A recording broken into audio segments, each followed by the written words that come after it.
Savais-tu que les mêmes 5 000 $ qui dorment aujourd'hui sur ton compte peuvent être le point de départ pour conquérir ta liberté financière? Beaucoup de gens pensent qu'épargner de l'argent est déjà suffisant, mais la vérité est que, sans stratégie, ils perdent de la valeur jour après jour. Le secret réside dans le fait de savoir utiliser cette ressource de la bonne manière pour te protéger et multiplier ton patrimoine.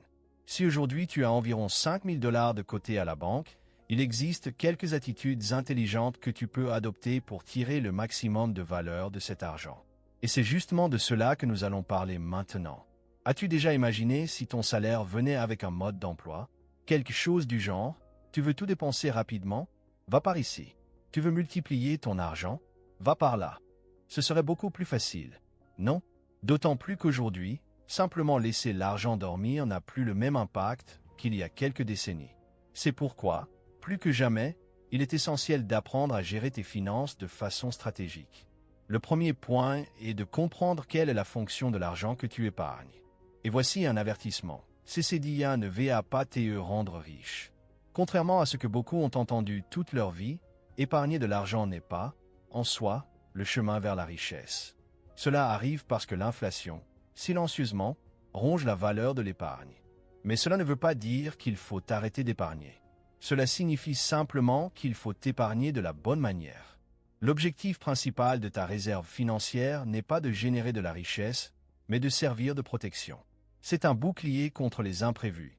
Le minimum recommandé est d'avoir environ 2 000 $ placés sur un compte à accès facile. Cette somme est pour les urgences de base. Réparation DE la voiture, entretien DE la maison ou un appareil électroménager qui est tombé en panne. Avoir ce fonds évite déjà d'avoir recours à la carte de crédit ou à des prêts coûteux. Après ce montant initial, le prochain objectif est d'accumuler l'équivalent de 3 à 12 mois de TES ou DEVIE. Cette période varie selon ton profil. Si tu acceptes de courir plus de risques, 3 à 6 mois peuvent suffire. Maintenant, si tu es plus prudent et que tu préfères la sécurité, l'idéal est 12 mois. Exemple, si tes dépenses mensuelles tournent autour de 3 000 $, ta réserve doit être comprise entre 9 000 et 36 000 $. Cet argent doit rester disponible, mais il ne doit pas être utilisé par impulsion. Tu ne dois y toucher qu'en cas de véritable urgence et une liquidation de vêtements n'entre pas dans cette catégorie. En dehors de cette réserve, il existe seulement 2 autres fortes raisons d'accumuler de l'argent. 1. Faire un achat important, comme l'apport sur un bien immobilier ou changer de voiture. 2. Profiter d'opportunités d'investissement, comme acquérir des actions, des biens immobiliers locatifs ou d'autres actifs que tu étudies. Sinon, cela n'a pas de sens de laisser l'argent dormir sans objectif. Parce que, tant qu'il reste sur le compte, l'inflation diminue ton pouvoir d'achat jour après jour. Et voici un conseil pratique. Choisis des banques digitales ou des comptes en ligne qui offrent de meilleurs rendements. Beaucoup d'institutions sans agence physique arrivent à payer des taux plus élevés justement parce qu'elles ont moins de coûts. Ce détail, à long terme, peut générer une énorme différence dans tes résultats. Maintenant, passons au deuxième point important. Utiliser une partie de l'argent pour rembourser les dettes. Cela peut sembler évident, mais beaucoup de gens gardent une bonne somme. En même temps, continuent à payer des intérêts énormes sur les cartes de crédit ou les financements. Cela n'a pas de sens. Regarde, alors qu'un investissement peut rapporter autour de 10 à 12% par an, les dettes de cartes de crédit ou de prêts personnels atteignent facilement 40, 60 ou même davantage par an. Autrement dit, ce que tu gagnes d'un côté, tu le perds au double de l'autre. Dans ce cas, rembourser les dettes est, en pratique, le meilleur investissement que tu puisses faire. Pense ainsi, rembourser une dette avec des intérêts de 50% par an équivaut à obtenir immédiatement un rendement de 50% sur ton argent. C'est un gain en dollars, certain et sans risque. C'est pourquoi, si tu as déjà constitué ta réserve d'urgence, l'étape suivante est de te libérer des dettes à intérêts élevés, principalement cartes de crédit, découverts et prêts personnels. Pour ce qui est des dettes à faibles intérêts, comme certains prêts étudiants ou immobiliers subventionnés, il n'y a peut-être pas autant d'urgence. Dans ce cas, selon ton profil, il peut être plus intéressant d'investir l'argent et de rechercher des rendements plus élevés. Mais voici un principe essentiel. Arrête de financer des choses inutiles. Acheter ce dont tu n'as pas besoin avec l'argent que tu n'as pas est ce qui maintient des milliers de personnes endettées. Si une dépense n'apporte pas de retour financier ou n'est pas vraiment essentielle, elle ne doit pas être payée en plusieurs fois. Et n'oublie jamais, Chaque dollar que tu ne paies pas en intérêt est un dollar qui reste dans ta poche. Voilà les 2 premières étapes fondamentales pour ceux qui ont déjà de l'argent épargné. Constituer une réserve solide et éliminer les dettes coûteuses. Mais si tu es arrivé jusqu'ici, j'ai 3 étapes supplémentaires qui vont t'aider à faire travailler ton argent pour de vrai. Après tout, l'argent immobile ne génère pas de liberté. Au bout du compte, ce que nous recherchons tous, c'est la liberté. La liberté financière de choisir comment vivre, sans dépendre uniquement du salaire du mois. Maintenant, si tu laisses les mêmes 5 000 $ sur un compte qui rapporte environ 100% du taux de base du marché, en un an tu auras environ 5 600 $. C'est bien, mais convenons-en, c'est encore peu. En revanche, si une partie de ce montant est investie dans des actifs qui croissent au-dessus de l'inflation et ont un véritable potentiel de multiplier ton patrimoine, le jeu change complètement. C'est à ce moment que les véritables investissements entrent en scène. Actions, fonds immobiliers, ETF, crypto-monnaies comme le Bitcoin, ou même des équipements et outils qui peuvent générer des revenus supplémentaires selon ton profil de risque. Mais par où commencer? Si tu es débutant, suis 3 étapes simples. D'abord, ouvre un compte dans un courtier sérieux, de préférence qui offre taux zéro et un bon support pour ceux qui commencent. Ensuite, consacre du temps pour apprendre les bases de chaque type d'actif. Découvre comment fonctionnent les actions, les fonds immobiliers, les ETF et même les crypto-monnaies. Ce n'est rien de complexe, étudier entre 15 et 30 minutes par jour te mettra déjà en avance sur la majorité des personnes. Troisièmement, commence avec peu, mais commence dès maintenant.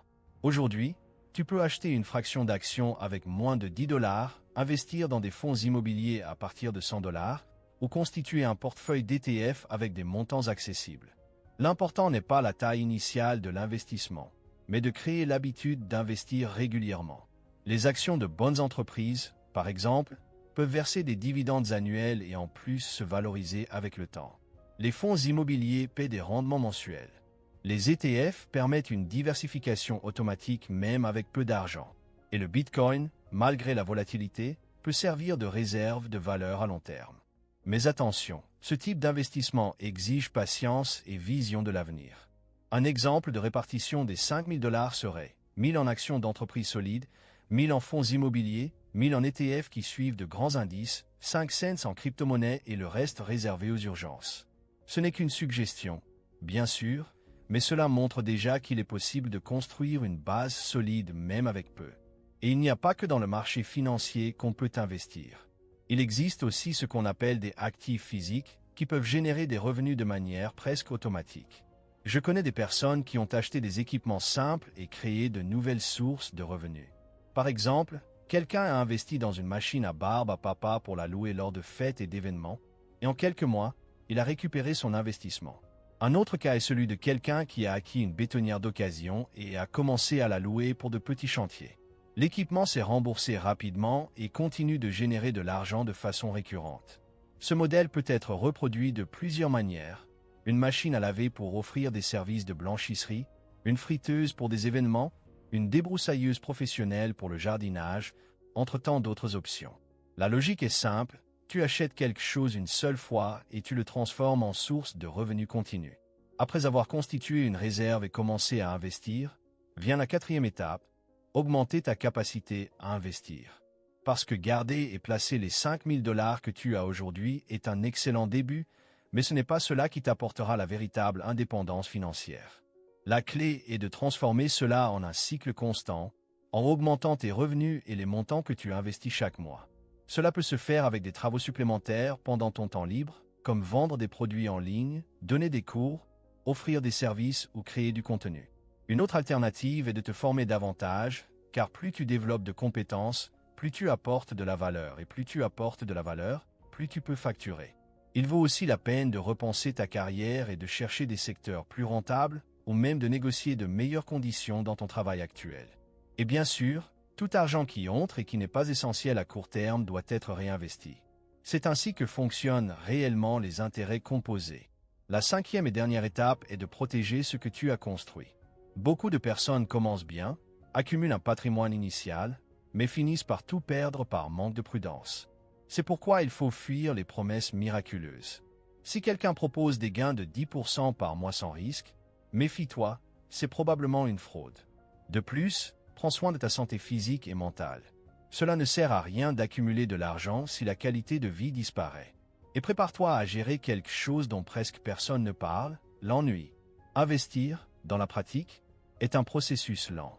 Tu peux passer des années à voir ton patrimoine croître lentement, et pendant ce temps tu seras constamment tenté d'accélérer les choses en prenant de mauvaises décisions. Ceux qui gagnent dans ce jeu sont ceux qui ont de la patience. En résumé, si tu as 5 000 $ économisés, cette somme peut être le point de départ de quelque chose de beaucoup plus grand.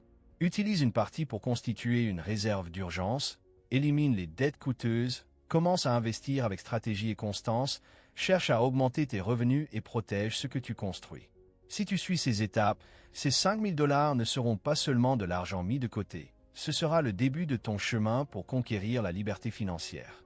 Pas pour le montant en lui-même, mais pour le changement de mentalité que cela représente. Eh bien, j'espère que ce contenu a eu du sens pour toi. On se voit dans la prochaine vidéo.